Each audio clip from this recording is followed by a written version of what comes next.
representation of the infant Jesus in a manger, usually surrounded by Mary and Joseph, and also shepherds, animals, and wise men.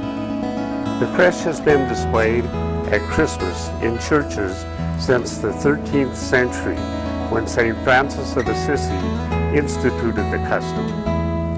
St. Mary Catholic Community commissioned the carving of a wooden creche by a local Helena craftsman and artist, of which our parish is extremely proud. D. King, a longtime parishioner of St. Mary's, has been involved with our creche since its inception in 1989. Dee is here with us to tell us the story of St. Mary's Christmas Creche. My name is Dee King, and I was a member of the liturgy committee, and that is where our creche really began, was in the, from the liturgy core team. I happened to know Scott Walter, and I had seen his work at the, it used to be called Electrum, and there were people that had special kind of crafts that made them and sold them there, and that's where I met Scott, and I bought some toys from my grandkids from him that were carved out of wood, and I suggested that I contact him, and they all thought it was a good idea. In 1989, D. King contacted me for the St. Mary's Catholic Church about carving a nativity.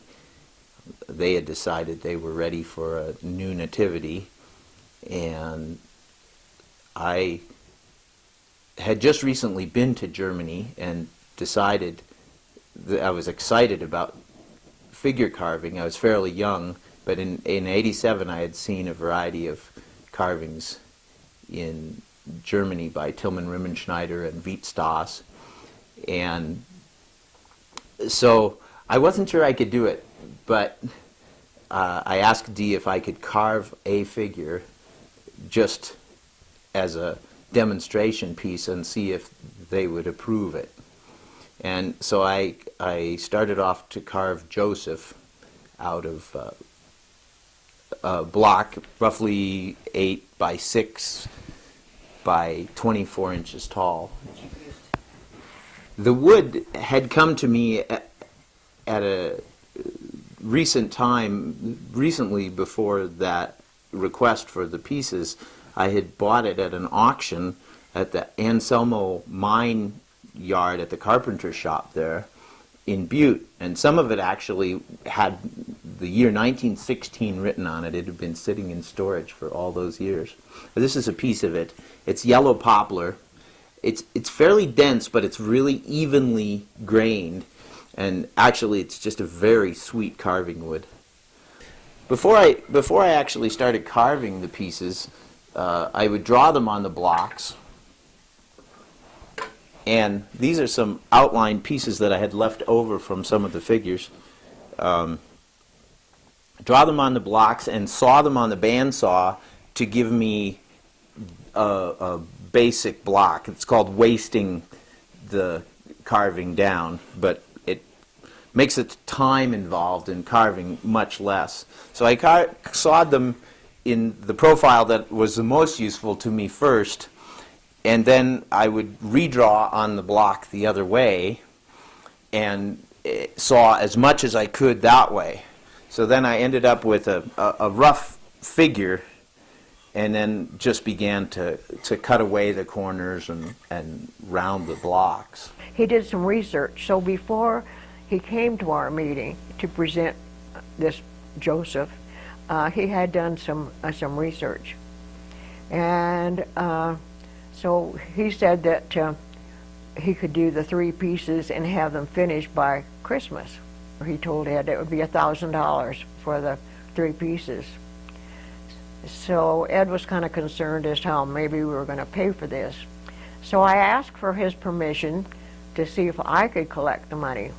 I said, I know that I can collect $100 from 9 more people that will come up with $1,000, and that's how that first one of the 3 pieces got paid. St. Joseph is holding an oil lamp, And because at that time, tin had not been invented. Often you see Joseph with a kind of a funny looking metal lantern, but that isn't the true thing because it wasn't invented at that time. And something else that I did want to mention is that the first animals that we got were the donkey and the ox. We sort of let Scott decide what he wanted to do. He knew what we needed, he knew what made up the creche, and so he knew what kind of people or what kind of animals would have to be part of it. And so he brought another shepherd, and Sister Mary Jo, whom we all love dearly, and who could imagine her, I'll just never forget her saying this. And she looked at him with a smile on her face, and her eyeballs kind of rolled, and she said, "Oh, another man." And so the next year he brought the innkeeper's daughter, and the innkeeper's daughter is the one that has a tray of food in her hand. There was a young sister, a petite lady, and she came into one of the meetings about the Nativity, and she said, "You know what always frustrates me about the Nativity? It's always Mary and Joseph and the guys." And so as a result, I carved the figure of the innkeeper's daughter bringing the gift of water and a cloth. This is the roughed out outline of her figure. And I just thought that was a good description. You got to have Mary and Joseph and the guys.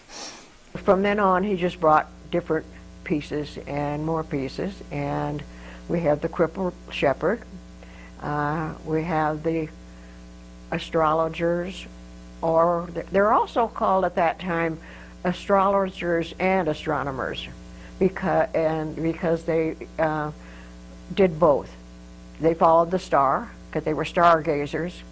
So I guess those three pieces must have come together, and I don't know that we got any more of the sheep or shepherds after that. And the camel is the very last piece that we that he did. Another feature is this very small lamb that is there. It was a gift to Sister Pat when she was leaving, and it was called Pat's Lamb, and so she took it with her, but before the first Christmas she brought it back and said that her lamb belonged here with the creche with the rest of them. So we have Pat's Lamb is a great addition to our creche.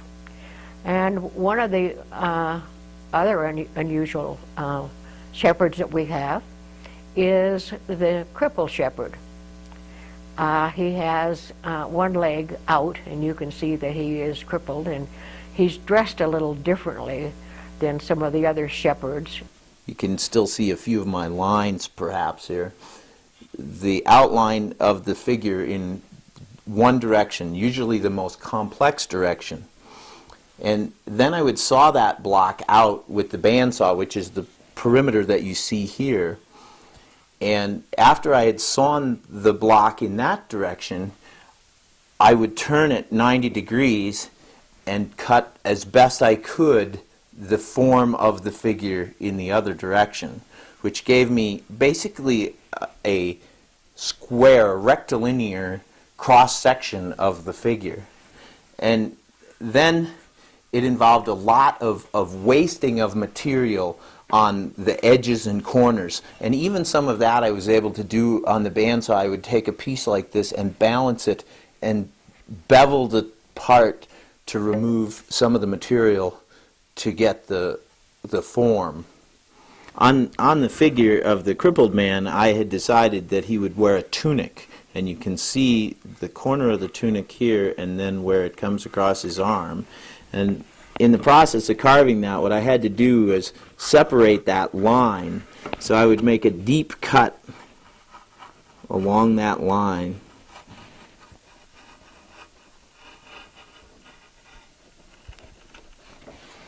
And then I would begin removing the material to that line.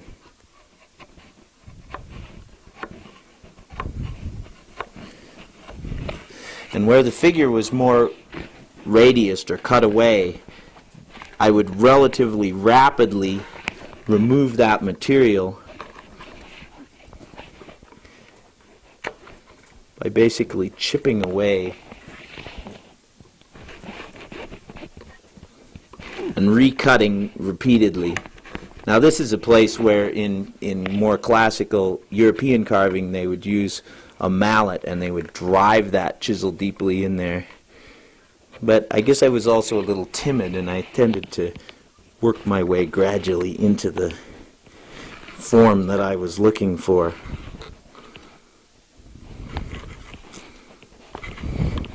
There's quite a lot of force involved, and the slips are extremely dangerous. It's not unusual for me to bleed some. I was putting in detail like hair, and I have tiny little V gouges that allowed me to cut a very detailed groove and steer them rapidly in differing directions. Once I had all that detail carved, I sanded the figures. Now this is another thing that the classic European carvers rarely did, and I think it in some respects represents my relative lack of knowledge, because in Europe they typically carve all the forms as close as possible with the chisel edges.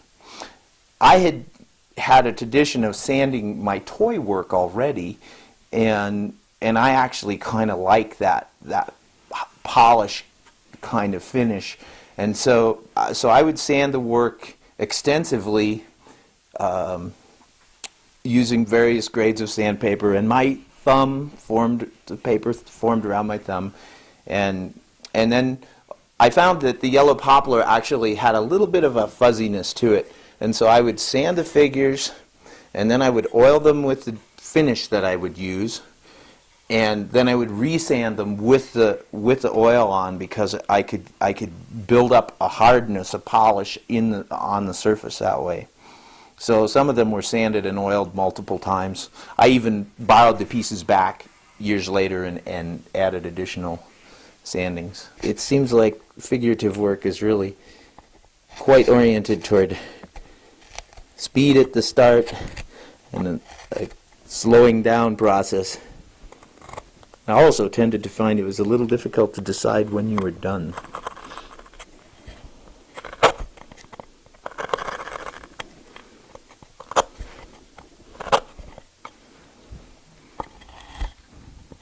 As you can see, this is very crude, but you can start to see how the shape is appearing in the hand.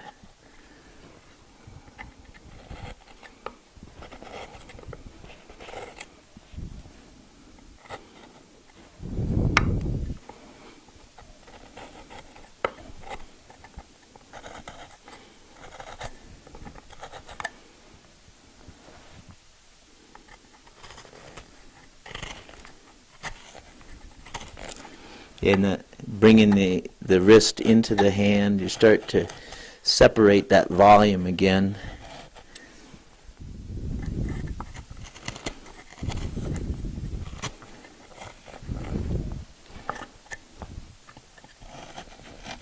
This particular piece has a fine check in it here. This is something I had to watch for quite a bit in the figures, and if you leave that kind of a check in the piece, it's going to crack.